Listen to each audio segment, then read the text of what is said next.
ang pasalig ni Hesus sa atong ebanghelyo portigyong ninduta. Iyang gisulti dinhi, og buhaton ko bisan unsa ang inyong pangayoon sa akong ngalan, aron himayaon ang amahan pinaagi sa anak. Kung mangayo kamo bisag unsa sa akong ngalan, buhaton ko kini. Di ba nindot kayo, no? Hawa mo nindot eh. Sa akong ngalan, mo na nga sikat kayo ning paggamit sa ngalan ni Jesus. Daghan kayo mo, in the name of Jesus. Di ba? Mana ita, in the name of Jesus. Inigsulti na to anab. Nagisulti man niyang matuman. Nakasabot ba mo ani? Lingay mong tupad. In the name of Jesus, mausab ng imong naong. Sige. Ingna ko no. Tanaw na to. Kaya nga siya, Jesus, buhaton ko kini. Sige ko no, suway ko no. In the name of Jesus, mausab ng imong naong. Niya, kung piyanga og ilong, in the name of Jesus, mutaas ng imong ilong. Sige. Niya, kung lagom siyag naong, in the name of Jesus, muputi ang imong naong. Niya, kung itom iyang buhok, in the name of Jesus, mubland imong buhok.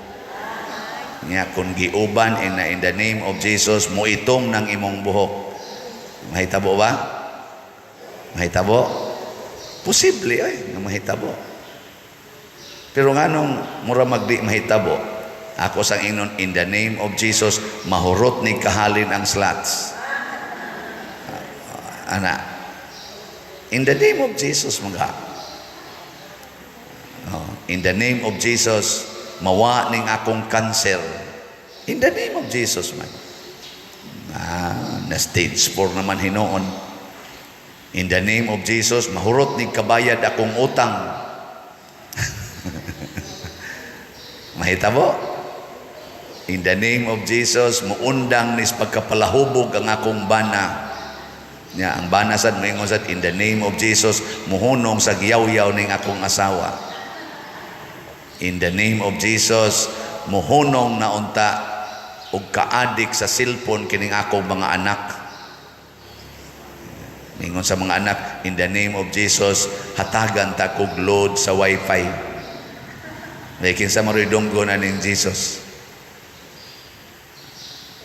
In the name of Jesus, man. Buhaton man niya tanan. Mao na wa gid ta kasabot tingali. Or ang atong pagsabot mabaw. In the name of Jesus, muhunong na ang gubat sa Russia o sa Ukraine na niabot na manugo sa katuig. O man muhunong. In the name of Jesus, tagaan na agianan sa among silingan, nagikural ang among agianan. Na gisiminto na ginoon, imbis barbed wire raon tato. Nya inig abot nas panahon nga sige tag in the name of Jesus, wa mahitabo umingon ta, Ginoo, nganong wa man ko nimo pamatia. Nganong wa man ko nimo patalinghugi, kakita magidunta kag unsa kalisod ang akong kahimtang. Kahibaw magidunta ka Lord, nga sige kog simba, sige pag kog apil aning tawag na Alliance of Two Hearts nga vigil. Lagom na magikining akong aybag sa akong mata, kay di na ko matug. Hibaw magikang sige kog puasa, sige man ta kog kumpisal. Nganong nagkagrabe man ni akong problema, nga sige man ta kog in the name of Jesus. Kana malandungin na ninyo. Nilingay mong tupad. Ingna, muundang na tag in the name of Jesus, ha?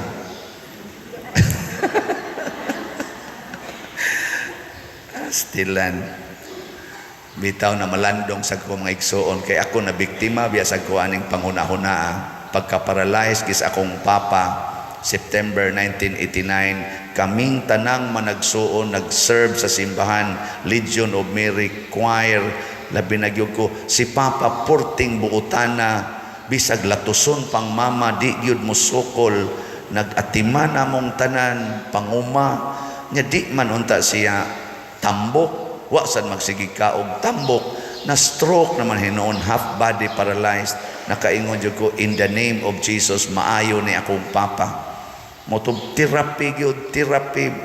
Di pa ko mo report sa trabahuan, nagpatudlo jud ko unsaon pag therapy, basic na therapy ni papa. Ako gyud maghago therapy, unom ka tuig na kong therapy, wa gyud maayos papa. Sige kog ampo sa Ginoo, gahilak na kong gaampo sa Ginoo. Napun-an na Ginoo sa akong maguwang, nahog sa among pantawan, na bali ang spinal, na paralyzed naman sad noon. Naku ngano man ni Lord, in the name of Jesus, maayo akong papa na duha naman ni noong kabuk paralyzed. Nya, ingon ko, aksyon ko hangyo, kay musod kog seminaryo. Ingon ko, nga akong manghod kanis miyo, ano yung nayaron din iba? Ala, pang-apply trabaho nga to. Kay ikay mo puli na ko. Atuod man, murag nadawa to siya sa barko, nakasakay maging siya to. Na kuan, pagkatapos iyang training, nadako sa kaigbayan, inutang sa tunako sa among bangko, akong gitrabahoan. Pagkahuman gis iyang training, na-paralyzed si Mio. Gitawagan ko pagkabuntag, Merkulis akong igagaw. Dong, si Mio, di nakalihok. Mas Mio, pangutan-ana ninyo. Merkulis, awa maday diri to ating istaas to. Di nakalihok nako ana. Tulo nakabuk akong paralyzed. Nako pauli alang diri, iuli lang nga riday nya unsay mga dito mas Manila nagtraining. Unsa gani mga gastuhanan ingna lang ko. Nya niadto dayon ko Santo Rosario kay diha man ko sa Land Bank, nihilak na sad ko didto. Lord, musuod kog seminaryo ang makapuli unta sa akong pag-atiman financially sa akong mga igsuon o sa akong ginikanan. Kani untas Mio nya na-paralyzed naman hinuon ni. Tulo naman ni kabuok, di gid ko nimo pasudlon sa seminaryo. Hilak na sad ko dito. Nya pagka Biyernes gitawagan ko, Merkulis man to.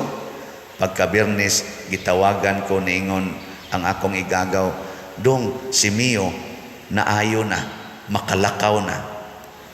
Ito nag-istorya ming Mio, ingos Mio, mura jud ko gimilagruhan. Ingon din ko sa Ginoo, salamat in taon na agi usa nga in the name of Jesus nga natuman. Niabot gyud Mio ditong trabaho og 25 years hangtod ni retire. Karon niya ga-serve dinhi, ambot di ba ka na maparalyze og usab. Mao na siya.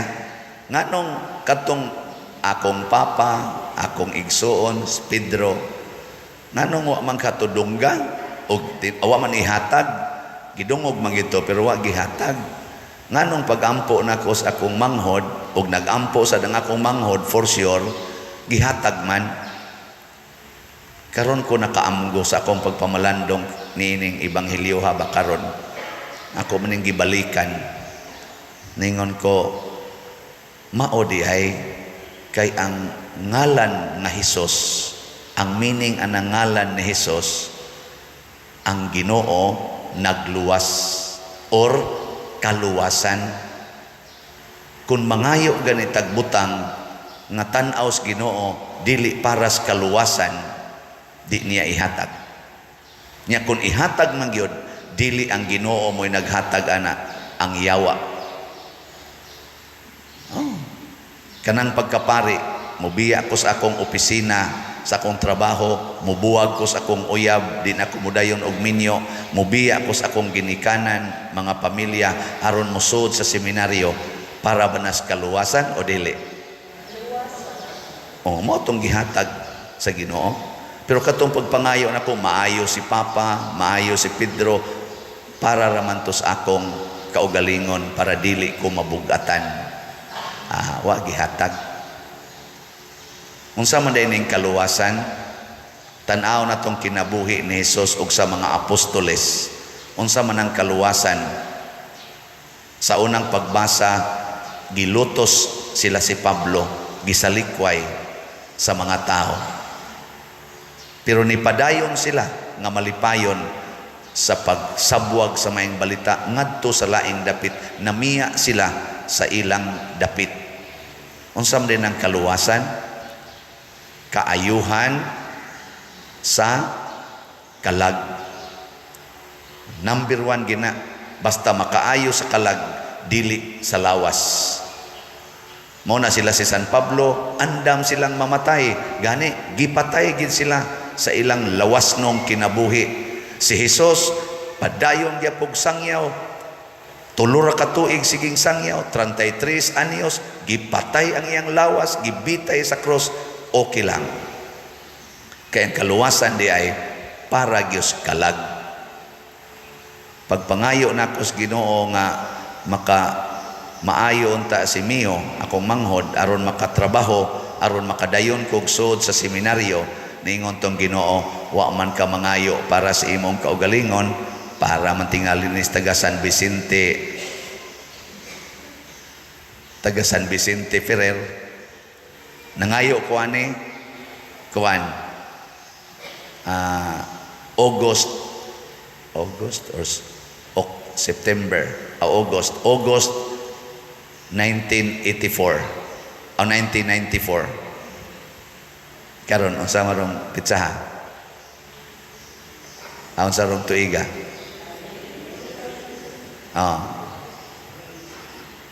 Pila na ka tuig ang milabay? Computer 1994 niya. So mga 29 years. So doon na day plano niya kay 4 years naman ko din So may inusan tanig 4, mga 25. So doon na day plano ang Ginoo nga after 25 years sa akong pagpangayo, maanhi kog San Vicente Ferrer. Motong giayo ni Asmio. Pamasin nga maluwas ning taga San Vicente nga daghan-daghan sang mga buangon. Karon di ba pulos na tabuutan no? Di ba pulos na tabuutan din Gutenal na pagyapoy yawanon pero gamay na lang kayo. Kay gipadaday ko diri ug maminyo ko di man magsilbi. Motong si Mio mura gimilagruhan na ayo pagka-Biyernes. Hadlok ni siya pag medical niya siya iyay masakpan ni akong diferensya inig medical nako in the name of Jesus nakapasar gyud siya pag medical wa gyud sabit mao na siya. So ang kaluwasan paras kalag, mangayo gani kag paras imong lawas or para sa lawas makuli nga ihatag sa Ginoo, labi na gyud makadaot sa kalag. Sama nang moingon ka, Ginoo tagaay kog kwarta aron makapausab ko aning among balay. Nana yawa man ko'y trabaho, mupatad ko aning swertres basin pag makaigo. Pagkaugma, daog dayon ka, 50,000. Hay, salamat Ginoo, salamat gidin taon. Makatukod na gyud kog balay nga arang-arang. Pagka humani mong tukod, nakuwangan man Ginoo, padaugan na sa kog swertres kay para na sad ni sa tiles. Ni daog na sad. Naka-tiles na pud ka. Humana imong balay, nanay tiles, Ginoo, padauga in taong kog arang-arang kay makakural ko ani akong balay. Ni daog na sad ka, nakakural na sad ka. Wa nay agianan inyong silingan. Kisig hatag nimo ato. Sugod nagyaw-yaw imo mga silingan, suko sad ka, buot mo na ko akong nang yutang. Nag-away na mo. Nganingon ni ka Ginoo, pamatya in taong silang tanan, kay hasol kay tanan. In the name of Jesus. Diyoy ang gahatag ni mo ana ang yawa. Pinaagi pagyug sugal. Pinaagi pagyud og kanang yawanon nga paagi. Nga ang tumong paras kaugalingon. So unang requirement sa kaluwasan, grasya paras kaayuhan sa kalag. Ikaduha, grasya para sa kaayuhan sa imong isig katao, dili sa imong kaugalingon. Muna kining atong gituko dinhi nga mga building sa para sa simbahan, di ni para ako, para ni mga tao, para ni sa uban, para ni sa sunod nga mga generations sa inyong mga anak, mga apo o apo sa inyong mga apo. Naghimo ta ani nganong nangandoy tang mapalit ni natong yuta diri sa kilid, bisag na ay dako kayong murag babag tungod sa kondisyon nga gihatag sa mga tag-iya, nganong nangandoy lang gyapon ta basin pag-ihatag para gyapon na sa kalambuan sa parokya, di na para ato, di sad na para ako, para ni sa simbahan, para sa parokya ni San Vicente Ferrer, dili lang karong tuiga hangtod sa sunod nga mga katuigan. Dako kay nagkapuslanan diha kung itugot sa Ginoo. In the name of Jesus, let us claim nga iya unta nang ihatag, no? Yung sa paghatag, pamalit ra gyud mog slat, kana ra gyud. Usikan ko ning akong kwarta, ibaligya ko ning akong balay in the name of Jesus, aron maayo manindot ang kinabuhi sa akong isig katao. Gubon ko ning akong koral nga nakapahimong pitos sa daan sa akong silingan in the name of Jesus, aron mohayahay maluwas ang akong silingan panahon sa katalagman, kay naa unyay mga sunog di na sila maglisod og da, ug naa unyay mga atake di na maglisod og da ang akong mga silingan. Ano? Ihatag ko ning 200 square meters aron mahimong parkingan sa akong mga silingan, aron di na sila magsigig parking anang karsada. Di ba? In the name of Jesus. Matuman na. Tuman na yun. Pero imong ingnon nga mutaas pontang imong kural, yung Ginoo makaluwas pa na nimo, di na nakaluwasan. So unsay ilhanan sa atong gipangayo nga para sa kaluwasan, makaayo sa kalag, dili sa lawas, makaayo sa silingan or sa atong isig katao, dili sa atong kaugalingon. Katapusan nga ilhanan nga para nis kaluwasan, makawagtang og sala, makawagtang sa imong sala.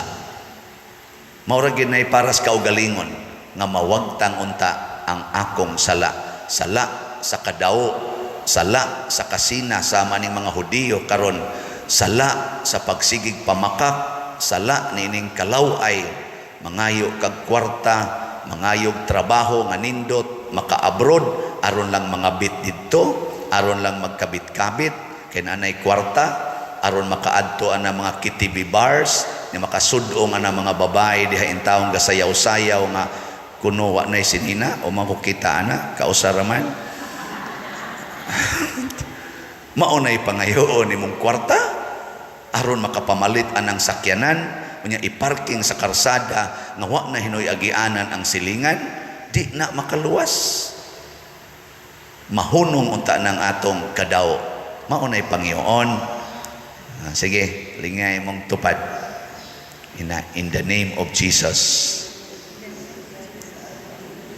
Ana lang. In the name of Jesus, luwason tika. Niya mo ingon mo baos din sa glingi ni mo, in the name of Jesus, quits ng utang ha. Luwas gyud ko ana. Luwas na yun. Sige na, manindog na ta. In the name of Jesus.